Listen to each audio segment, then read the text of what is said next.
The gold standard of LED therapy involves red light plus near-infrared light. This has been seen to be extremely good at reducing pigmentation, reducing inflammation, increasing collagen production, decreasing fine lines and wrinkles, smoothing out any texture and crepiness that you might have. But some people have reported that it has the opposite effect on their pigmentation than other people have received. Instead of making their pigmentation better, it's actually made their pigmentation worse. Well, in this video, we're going to discuss the possible reasons behind this and talk about the possible solutions. If you're new here, hello, my name's Gemma. I am a fully qualified but non-practicing esthetician and beauty therapist here in the UK. If you are finding this video helpful at any point, I'd love it if you come and join the family by clicking the like button, the subscribe button, and the notification bell. We're constantly learning new things about LED therapy. In fact, a relatively recent study found that the best practices for treating pigmentation differs depending on your skin type and your skin tone. Your skin tone plays a significant role in how your skin absorbs LED, both red light and near-infrared light. So we have to treat light skins differently to darker skin tones when we're treating any sort of pigmentation, including melasma. So let's just differentiate between the two skin tones that I'm going to be talking about in this video: lighter skin tones and deeper skin tones, just so you know exactly which category you fall into. So lighter skin tones are going to be classed as Fitzpatrick 1 to 3. This is very fair to light, medium skin tones. These skin tones have a higher ratio of pheomelanin within their skin. Now that is incredibly important. The deeper skin tones we're talking about are Fitzpatrick 4 to 6 on the scale. These are medium to very dark skin tones, and they have a higher concentration of eumelanin to pheomelanin. These different melanin types and the concentration of the specific melanin that you have in your skin can completely change the way that red light absorbs into the skin. And it can also give you an inclination on how cautious you need to be, because Fitzpatrick 1 to 3, so that's the lighter skin tones, don't suffer with hyperpigmentation and melasma as much as those deeper skin tones with Fitzpatrick 4 to 6. So if you do have a deeper skin tone and you already have melasma or post-inflammatory hyperpigmentation, more caution needs to be observed when you're choosing the LED wavelength that you're going to use. Now, I just want to make this completely clear. If you don't have melasma and you don't have post-inflammatory hyperpigmentation, you should be absolutely fine using the gold standard red light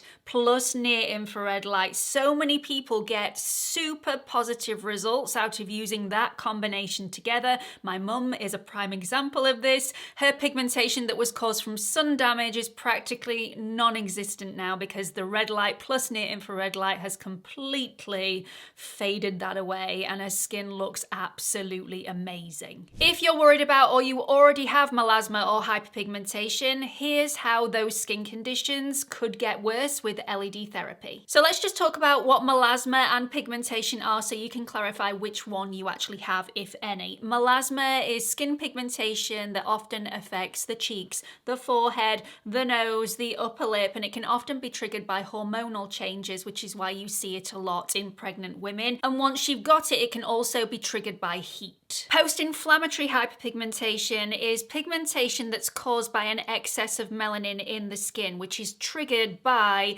inflammation, medication, or sun exposure. And once you've got that, there is a possibility that it can also be triggered by heat as well. In certain individuals, heat can actually overstimulate melanocytes, which are the cells in the body that produce melanin, potentially increasing melanin production, thus making your pigmentation and melasma worse. And it's this heat that we're going to concentrate on in this video. LED doesn't directly generate heat like other light therapies. For example, lasers generate a lot of heat, which is how they work so effectively. LED works in a slightly different way. So it doesn't generate heat directly, it is considered non-thermal. However, a very small amount of heat is generated indirectly as a byproduct of near-infrared light being absorbed into the skin's water molecules and red light being absorbed into the high concentration of eumelanin in the surface of the skin. It's this heat that can potentially make your melasma and your pigmentation worse, but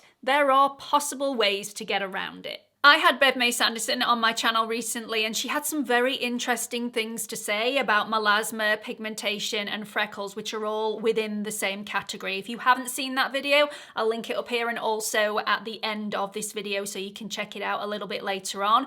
But Bev suggests that if you have a deeper skin tone, you work from the inside out. For lighter skin tones, you should work from the outside in. So let's look at lighter skin tones first. That's Fitzpatrick 1 to 3, very fair skins to light medium skin tones. This skin tone is less likely to get melasma and post-inflammatory hyperpigmentation. However, it does happen. So if you are worried about that, use red light only.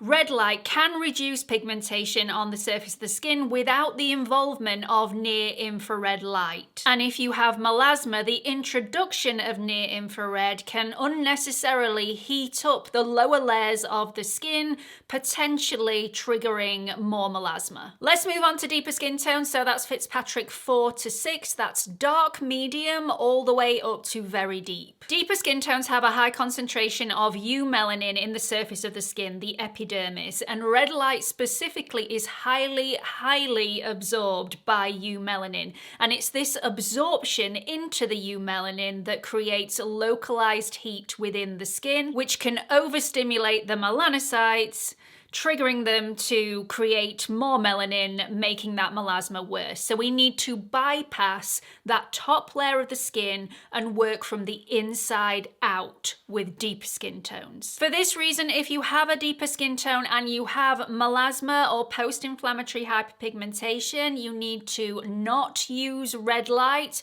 only use near-infrared light, which bypasses the surface of the skin, and because it's a longer wavelength, goes straight to those deeper layers, tackling the pigmentation from within. So in conclusion, if you have melasma or hyperpigmentation and you have a light skin tone, Fitzpatrick 1 to 3, then use red light only. Do not use near-infrared light. This could potentially make your melasma or hyperpigmentation worse. If you have melasma or hyperpigmentation and you have a deeper skin tone, Fitzpatrick 4 to 6, use near-infrared only. Do not use red light, because red light could heat up those outer layers of the skin and could potentially make your melasma or your hyperpigmentation worse. So, lighter skin tones work from the outside in with just red light. Darker skin tones work from the inside out with just near-infrared light. So if this has put you in a little bit of a tailspin and you're wondering which products would suit your skin, then I have 3 product recommendations for you. So if you have never had melasma or pigmentation and you're not concerned about those skin issues and you're wanting to benefit from using the gold standard red light plus near-infrared light, I highly recommend the CURRENTBODY Series 2 mask. It's incredibly comfortable. It works. My mum's had great success with this. It covers not only all the face, but it covers the jawline and the chin as well. Great device.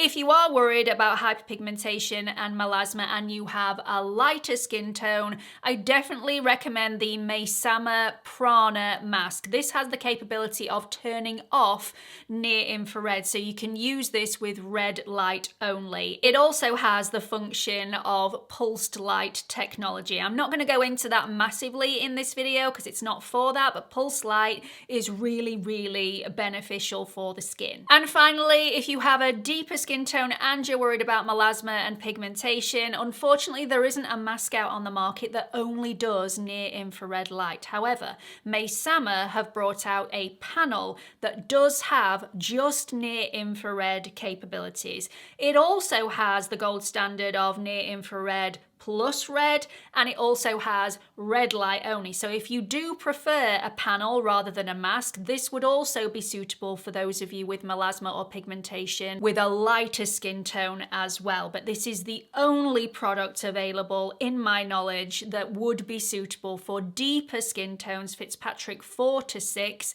that's worried about melasma and pigmentation. This panel also has pulse light that you can turn on if you want to, so I think it would be a great addition to anybody's skincare routine. Depending on when you're viewing this video, I may have discount codes for all 3 devices, so definitely check out the description box. I'll put those discount codes in the description box for you. I really hope you've enjoyed this video. I hope you found it helpful. Like I've said throughout this video, if you don't have melasma or hyperpigmentation and you're not worried about those skin conditions, there is absolutely no reason why you shouldn't use red light plus near infrared combined and get the full benefits of red light therapy. However, if you are worried about those skin conditions or you've found that LED therapy has made your pigmentation worse, I hope I've answered why that could possibly be and ways to get around it in this video. Use Bev's rule. If you have a deeper skin tone,